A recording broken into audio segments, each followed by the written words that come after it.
Book 3 of the Ancient City ends with Chapter 17 on the omnipotence of the state and the complete absence of anything that we would recognize as individual liberty in ancient societies.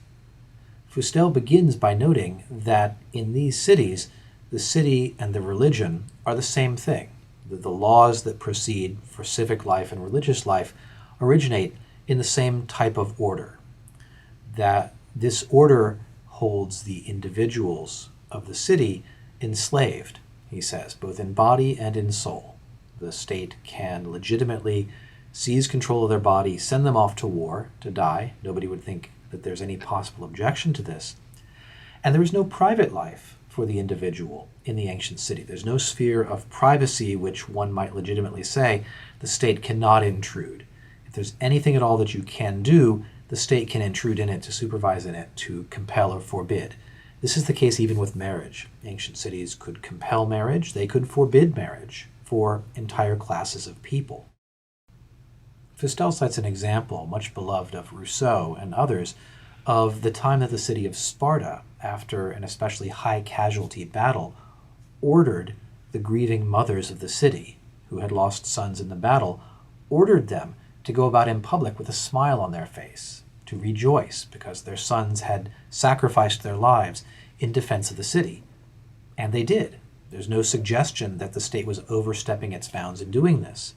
And mothers whose sons had survived the battle went about weeping and tearing their hair. They were ashamed, as though they were ashamed and humiliated that their sons had survived when others had achieved a glorious death on behalf of the city.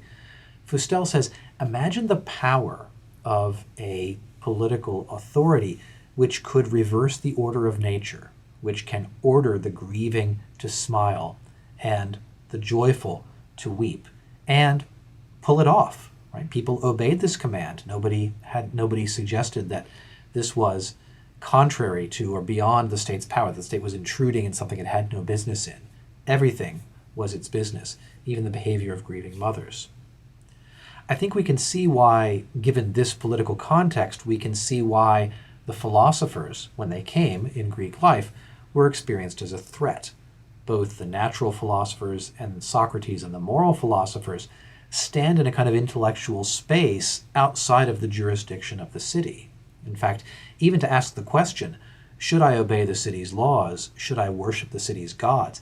Even to conceive of asking that question is already, I think, to step well outside of the outer limits of the possibility of this primitive social order. Fustel notes that the state had absolute control over education. It could and did ban any instruction other than its own, and this is so that the state would have a unique power to shape the citizens, body and soul, into what it needed them to be. So there was no freedom of belief with respect to the city religion. To be a citizen is to worship at the city hearth, the city's religion. To be in the city is to be subject, to be part of the city is to be subject to the city's religious law. One way to put this might be that religious law did not come into existence with an imposition of Christianity on a kind of secular, rational, legal order that preceded it. All law was religious law back in the ancient city, Fustel is saying.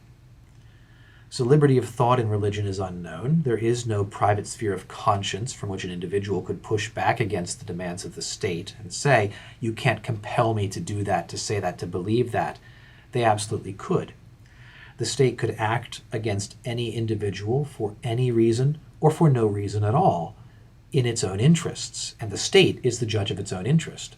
Fustel doesn't put it this way, but it seems to me that the state acts quite literally as a god on earth. There is no limit to what it can do.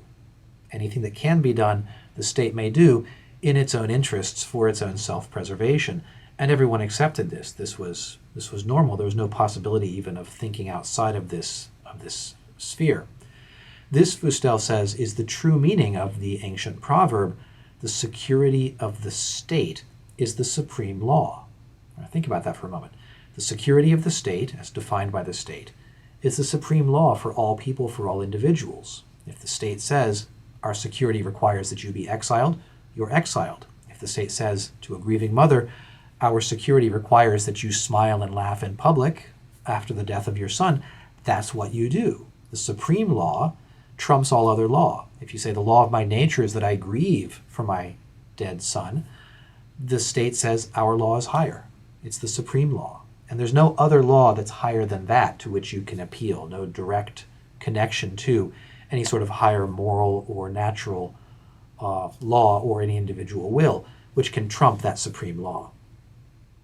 Fustel concludes there was no individual liberty among the ancients. It seems Lord Acton is wrong about this when he says liberty is ancient and tyranny is modern. The situation that Fustel is describing is that there is no individual liberty because there is, we might say, no individual. I might say, what is the individual compared to the state?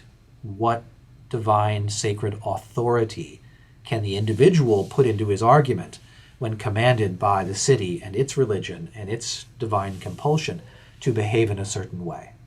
It's going to take a very different kind of religion, a different sort of anthropology, a different sort of relationship of the political, the social, the individual, and the divine, before we can speak of a private sphere of individual conscience, a sort of sacred presence within each individual in the imago, as the imago Dei, which can push back against the state. Here, the situation is quite reversed. Instead of saying there is something in the individual and his conscience that the state dare not touch, Fustel says the ancient state would say there is something in the state that the individual dare not resist. It is the state, it is the city, it is the city's religion and altar where humanity meets and is subject to the divine law.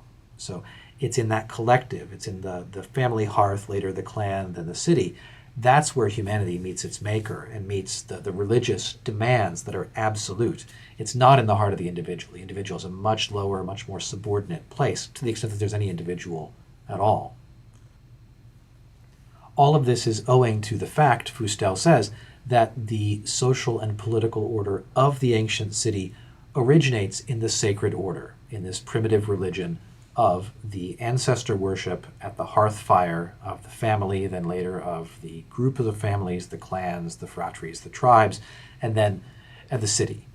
It is because the state has this religious origin and imprimatur that the law of the state, the religious law of the state, is supreme, and individual liberty is completely unknown. We commit an historical anachronism when we speak of ancient peoples having liberty. For the ancients, liberty is the ability to take part in state institutions. That's liberty, to the extent there's any liberty at all. So that's my quick commentary on Chapter 17 of Book 3 of Fustel de Coulanges, The Ancient City. I hope you found it interesting.